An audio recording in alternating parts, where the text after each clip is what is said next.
The T14 Heavy Tank was an ambitious joint project between the United States and the United Kingdom during World War II. Designed to create a universal infantry tank, the goal was to combine heavy armor with the mobility and reliability of American engineering. But while the concept was promising, the T-14 never saw mass production. At first glance, the T-14 stands out with its bulky, heavily armored hull and low-slung profile. It was designed to accompany infantry units and absorb enemy fire while providing covering support. Weighing over 42 tons and powered by a Ford Gas V8 engine producing 520 horsepower, the tank could reach speeds of up to 22 miles per hour on roads, a respectable number for a vehicle of its size. Its main armament was a 75mm M3 gun, the same used in the Sherman tank. While effective against medium armor and infantry positions, it was less suitable against German heavy tanks, which were becoming more common by the mid-1940s. Secondary armament included a 30-caliber coaxial machine gun and a 50-caliber mounted on the turret. The armor on the T-14 was thick, up to 133 meters on the front hull, making it nearly impervious to most anti-tank weapons of its time.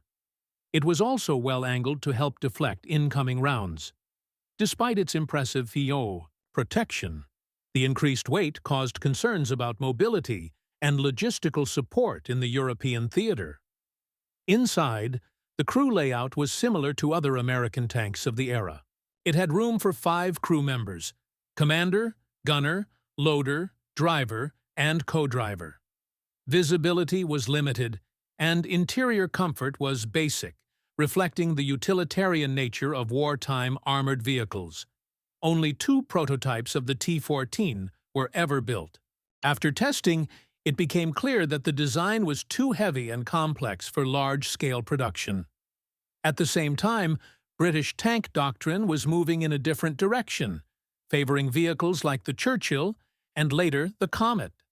Meanwhile, the U.S. found continued success with the Sherman and, later, the Pershing. Despite its promising protection and solid construction, the T-14 was a tank ahead of its time, but without a war doctrine to support it.